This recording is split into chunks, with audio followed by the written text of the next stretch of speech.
Hi guys, good morning. ஒரு சின்ன கதை கேட்கலாமா? வேலு பொன்னன் அப்படிங்கிற 2 பேருமே இணைப்பிரியா நண்பர்கள். இவங்க 2 பேருமே ஒரு மீனவர்கள். டெய்லியுமே கடலுக்கு போய் மீன்களை சேகரிச்சுட்டு வந்து அதை வியாபாரம் பண்ணா தான் அவங்களுக்கு அன்னைக்கு சாப்பாடு. ஆனால் இந்த வேலை வேலுவுக்கு சுத்தமாகவே பிடிக்காது. ஆனாலும் பரவாயில்ல, இந்த வேலைக்கு போனால் தான் நம்ம குடும்பத்தை வந்து காப்பாற்ற முடியும் அப்படின்னு சொல்லிட்டு 2 பேருமே கடலுக்கு போவாங்க. டெய்லியுமே எந்திரிச்ச உடனே 2 பேரும் ஒருத்தருக்கு ஒருத்தர் பார்த்து பேசிட்டு சுகதுக்கங்களை பகிர்ந்துக்கிட்டாதான் அவங்களுக்கு அந்த நாளே ஹாப்பியாக போகும். அந்த அளவுக்கு திக் ஃப்ரெண்ட்ஸ். வேலுவுக்கு ஒரே ஒரு பெண் குழந்தை இருக்காங்க. பொன்னனுக்கு குழந்தைகளே இல்லை. இருந்தாலும் 2 ஃபேமிலியுமே ஒருத்தருக்கு ஒருத்தர் விட்டு கொடுக்காம ஹாப்பியா இருக்காங்க. ஒரு நாள் மீன் பிடிக்கிறதுக்காக 2 பேருமே ஒரு போட்ல போறாங்க. கடலோட பாதி தூரத்துக்கு போன உடனே அங்க கடலோட சீற்றம் அதிகமாகி அலைகள் அதிகமா அடிக்குது.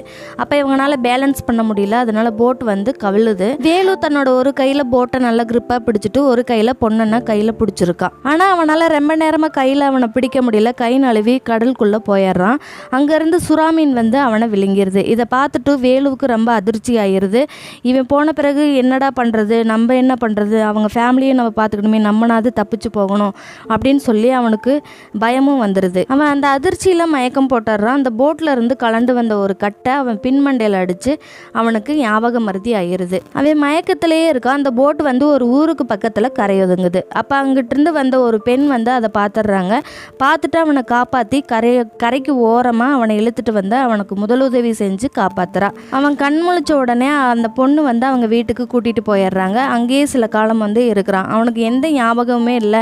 தனக்கு கல்யாணம் ஆனது, குழந்தைங்க இருக்கிறது எந்த ஞாபகமுமே இல்லை. அப்படியே 1 மாதம் போகுது. அந்த பொண்ணுக்கு வந்து இவன் மேல கொஞ்சம் விருப்பம் இருக்கு. என்னை கல்யாணம் பண்ணிக்கிறீங்களா அப்படின்னு போய் அவன்கிட்ட கேட்குறா. அவனுக்குமே இதுல சம்மதம் தான். என்னை காப்பாத்தினவளுக்காக நானும் அவளை கல்யாணம் பண்றதுல எந்த தப்பு இல்லை அப்படின்னு சொல்லிட்டு அவனும் சம்மதம் சொல்லிடுறான். ஆனா இங்க வேலு பொண்ணனோட வீட்டுல வந்து இன்னும் அவங்களை காணாமே. கடலுக்கு மீன் பிடிக்கிறதுக்காக போனாங்க. இவ்வளோ நாள் ஆயிருச்சு, இன்னும் காணோம், ஏதாவது ஆயிருக்குமோ அப்படின்னு சொல்லிட்டு 2 பேத்துக்குமே பயம் வருது அவங்களோட மனைவிகளுக்கு. ஆனால் பொன்னனோட மனைவி வந்து நம்ம கணவர் வந்து நம்மளை விட்டு போயிட்டாரு அப்படின்னு சொல்லி மனதளவில் மனசை கல்லாக்கிக்கிறா. ஆனால் வேலுவோட மனைவி இதை சுத்தமாகவே நம்பலை. என் கணவர் வந்து உயிரோட தான் இருக்காரு, எவ்வளவு நாளானாலும் என்னை தேடி வருவார் அப்படின்ற ஒரு நம்பிக்கையில் கடலில் வந்து சூடம் பொருத்தி டெய்லியுமே பிரார்த்தனை பண்ணுவாளாம். வேலுவோட அப்பாவுக்கும் தன்னோட குழந்தைக்கும் வந்து உடம்பு சரியில்லாமல் போகுது.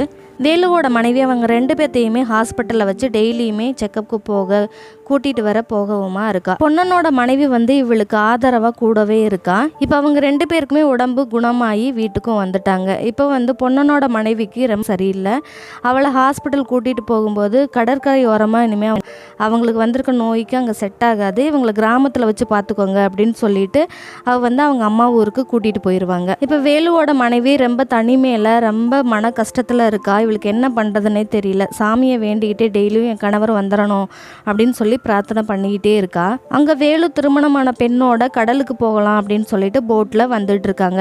அவனுக்கு கடலில் பாதி தூரம் வர வர அவனுக்கு பழைய ஞாபகங்கள்லாம் வரும். அவனோட ஃப்ரெண்டு, அவன் இறந்து போனது, இது எல்லாமே ஞாபகத்துக்கு வருது. தன்னோட குழந்தைங்க, தன்னோட மனைவி, அப்பா எல்லாத்தையுமே ஞாபகத்துக்கு வந்துடுது. அவன் திருமணமான பொண்ணுக்கிட்ட வந்து சொல்கிறான், எனக்கு எல்லாமே ஞாபகத்துக்கு வந்துருச்சு, எனக்கு ஒரு மனைவியும் குழந்தையும் இருக்காங்க, நான் அவங்கள பார்க்க போகணும், என்னை மன்னிச்சிரு, என்னை விட்டுரு அப்படின்னு சொல்கிறான். அவளுக்கு என்னதான் கஷ்டமாக இருந்தாலும் வருத்தமாக இருந்தாலும் அவள் வந்து அவனோட நிலைமையை வந்து புரிஞ்சுக்கிட்டு சரி நீங்கள் போங்க அப்படின்னு சொல்லி அனுப்பிச்சு வச்சிட்றா. அவன் 10 நாள் ஆகி கடையில் பயணம் செஞ்சு அவனோட ஊருக்கும் வந்துடுறான். அப்போ தூரத்தில் அவனோட மனைவி வந்து கற்பூரம் ஏற்றி கடவுளுக்கு பிரார்த்தனை பண்ணுறத பார்த்துட்றான்.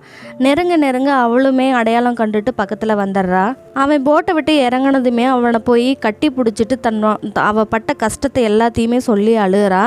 அவனுமே நான் வந்து இனிமேல் மீன் பிடிக்கிறதுக்காக கடலுக்குள்ளே போகலை, எனக்கு அங்கே போனால் என்னோட நண்பன் தான் ஞாபகத்துக்கு வர்றான், அவன் இறந்தது தான் என் கண்ணு முன்னாடி நிற்கிது அப்படின்னு சொல்லிட்டு இனிமேல் நான் அந்த வேலைக்கு போகலன்னு சொல்லி வேறு வேலையை தேடிட்டு ரொம்ப ஹாப்பியாக அவங்களோட லைஃப்பை வந்து லீட் பண்ணாங்க. என்னதான் நம்ம மீன் வாங்குறதுக்கு பேரம் பேசினாலும் அந்த மீனவர்களோட கஷ்டம் நம்மளுக்கு என்றைக்குமே தெரியறது இல்லைல்ல. இந்த ஸ்டோரி உங்களுக்கு பிடிச்சிருந்ததுன்னா லைக் பண்ணுங்கள், ஷேர் பண்ணுங்கள், கமெண்ட் பண்ணுங்கள், நம்ம சேனலை சப்ஸ்கிரைப் பண்ணிக்கோங்க. இதே அடுத்த வீடியோவில் வந்து உங்களை நான் சந்திக்கிறேன். டாடா பாய் அண்ட் டேக் கேர்.